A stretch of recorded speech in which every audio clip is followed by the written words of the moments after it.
We meet here at a fascinating moment. I heard that this week marks exactly 3 years since the AI launch, 3 years since technology suddenly moved faster than many of us could process, faster than any institution could regulate, and faster than societies could adapt. And since then, we've been trying to actually understand whether AI has made our lives better, more efficient, more creative, or actually more complicated.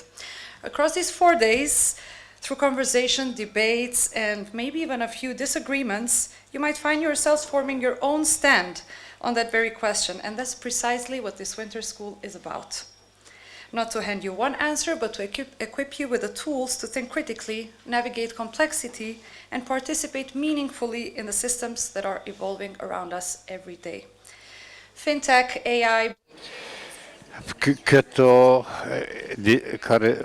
Valuta digitale dhe geopolitike janë ato se si ekonomitë lëvizin para dhe si qytetarët ndërveprojnë me institucione. Ka mundësi të shumta në vende si Kosova, por gjithashtu edhe sfida rregulluese dhe të sigurisë. Përmes këtyre programeve do të mësoni se si geopolitika, blockchain dhe valuta digitale janë të rregulluara, si dhe siguria dhe stabiliteti financiare dhe si ndodh kjo në institucionet publike dhe jashtë saj, por përveç e përmbajtjes teknike, shkolla dimrore ka të bëjë me juve, me njerëzit, me komunitetet e menduesve të rinj, politikanëve të ardhshëm dhe krijuesve që kuptojnë që ekonomia digjitale nuk tetohet vetëm nga kodi, por edhe nga bashkëpunimi. Kemi krijuar këtë hapësirë duke besuar se Kosova e ka potencialin e vetë të celulin e të rritëve ose young cell. Ju inkurajeti jeni kurreshtar dhe të mendoni kritikisht dhe të bëni pyetje kritike dhe mos u ngurroni të mos pajtoheni me diçka që nuk ju bindemi. Kam derin që zyrtarisht të hap shkollën dimërore. Është me të vërtet kënaqësi dhe nder veçantë të hap sot EU Winter School 2025 mbi temën fintech dhe ekonomia digjitale, blockchain, inovacione dhe geopolitika e re e financave digjitale.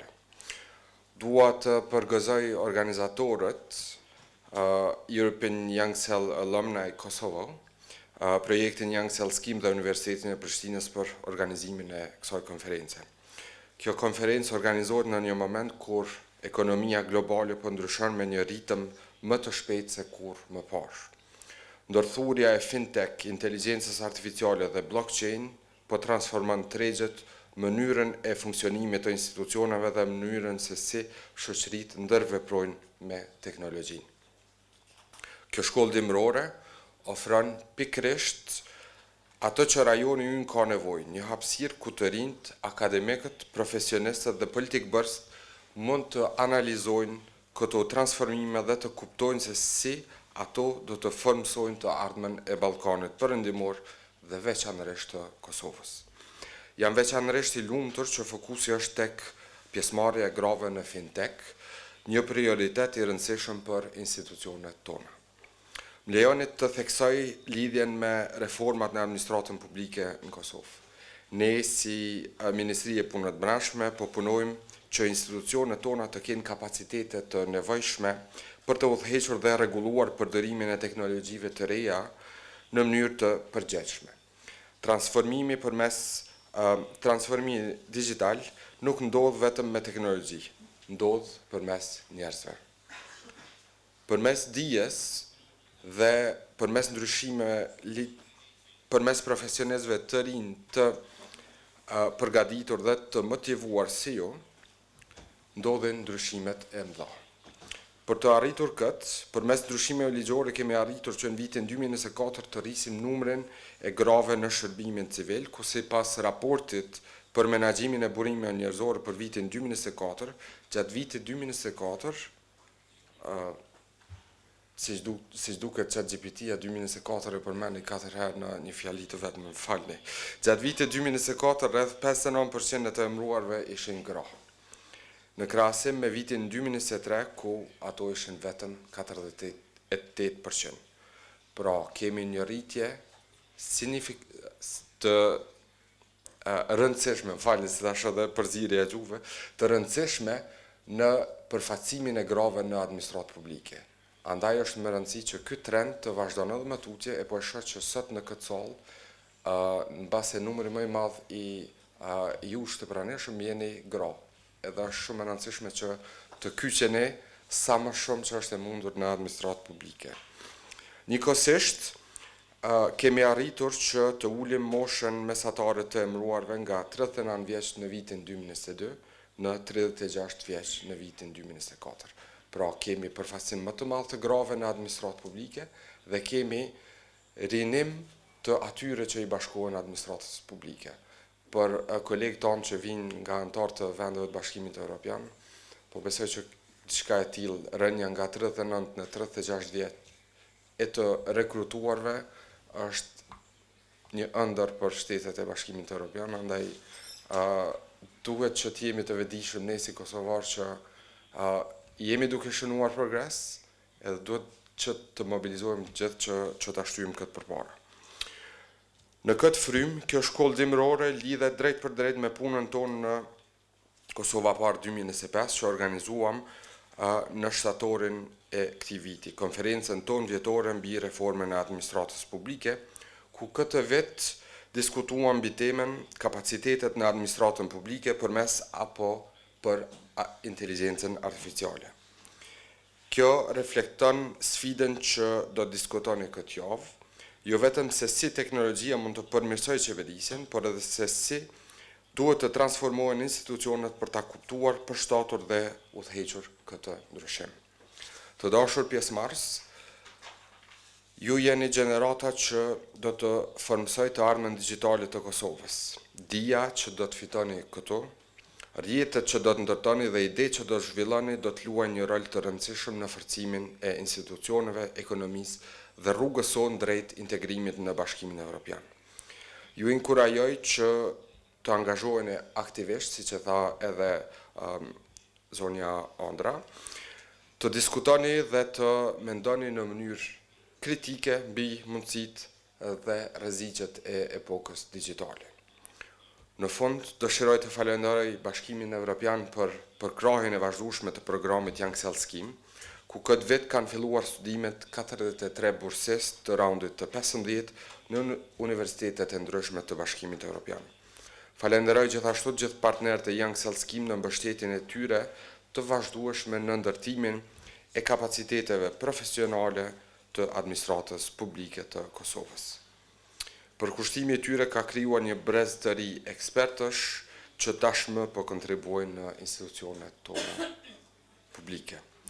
Ju uroj edhe një herë punë të mbarë, diskutime frymëzuese dhe një përvojë të paharrueshme gjatë këtyre 4 viteve, le të jetë kjo një mundësi për të inspiruar dhe për të mësuar, sikurse edhe për të kontribuar në transformimin digjital të Kosovës dhe rajonit. Edhe si përfundim, nuk po e falenderoj ChatGPT-n për fjalimin, por zyrtarin tonë në ministrinë që ka shkruajtur. Faleminderit.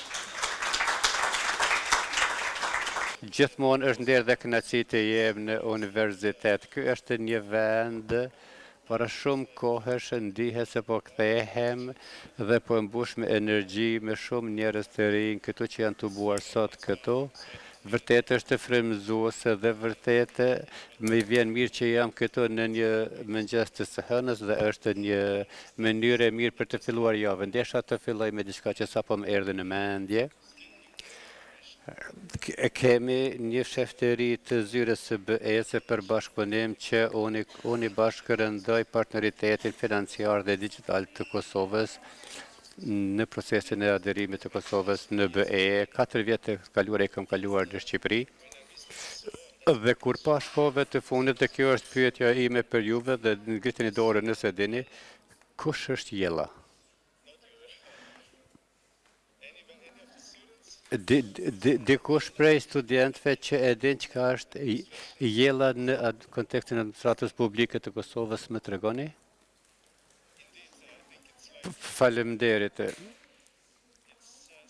Është diçka që tregon rëndësinë e temës në shumë aspekte. Me një anë mund të thani dhe të debatoni për të dhe në gjykatën kushtetuese nëse dikush që nuk nuk është minister për inteligjencë artificiale si në shumë vende, por është një minister i inteligjencës artificiale dhe është kushtetuese të jesh minister dhe kjo tregon rrugën e të cilën po lëvizim dhe sa shpejt çdo gjë po ndryshon dhe si duhet të përshtatemi kësaj.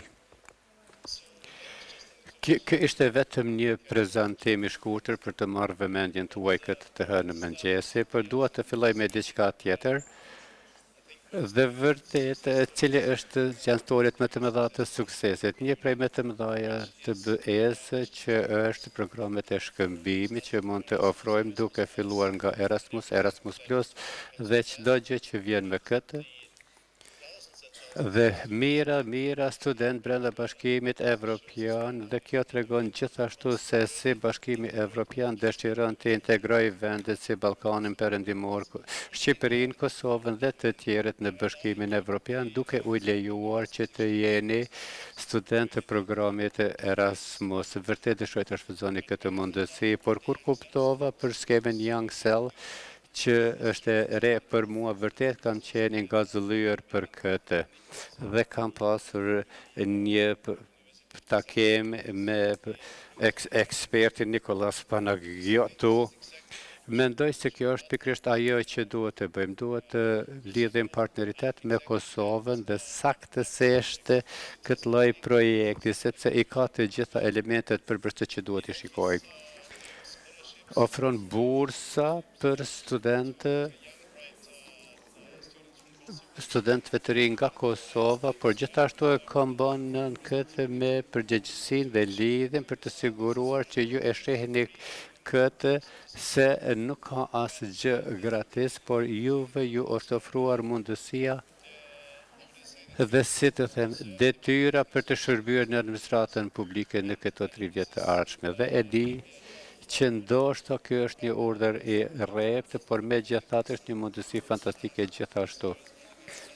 Dhe e vlerësoj punën e qeverisë që përshtatin këtë, jemi në këtë së bashku, punojmë së bashku dhe bashkëfinancojmë këtë skemë dhe e shihni rëndësinë e kësaj gjithashtu. Dhe kjo vërtet i lejon juve që të hyni në një situatë win-win ose fito-fito. Mund të studioni në universitetet e BE-s me bursa, por do të ju lejoj që të gjeni një punë në administratën publike dhe çfarë tjetër mund të fitoni. Administrata publike do të jetë në gjendje të mbajë për disa kohë të rinjtë e skemës Young Cell dhe për të treguar se administrata publike dhe përvoja në vendin tuaj, mendoj se kjo është më e mira që mund të ju ndodhë. Nëse dëshironi të shkoni dikun tjetër në fintech, në sektorin privat, ose dëshironi të largoheni nga vendi, në rregull, por mendoj se është më rëndësi që të përmbushni këto përgjegjësi me vendin tuaj dhe të shihni që nuk ka të bëj me ankimin, por me ndryshimin e të ardhmes së vendit të tuaj të ri që keni. Më kanë thënë që 470 të diplomuar të skemës Young Cell kanë qenë përfitues të kësaj burse dhe dëshiroj të them që kjo është një gjë shumë e rëndësishme që ne të nxisim këtë dhe e përshëndesim këtë rrjet të diplomuarve. Kjo është një rrjet fantastike që të angazhoheni, por për ne si Bashkim Evropian gjithashtu. Ne dëshirojmë që këta të diplomuar Young Cell të bëhen ambasador tanë në Evropë, por edhe në Kosovë, në administratën publike të saj. Në 4 vite që do të jemi, ju dua ta përgëzoj për këtë dhe mendoj që kjo shkollë dimrore dhe shkolla verore dhe ngjarjet e tjera janë shembuj të shkëlqyeshëm. Dhe për kështu edhe duhet të jenë. Prandaj nuk duhet vetëm të merrni bursën dhe të zhdukeni, por ju duhet të bëheni aleat të në mënyrën që doni ta shihni Kosovën që lëviz përpara drejt bashkimit në Bashkimin Evropian.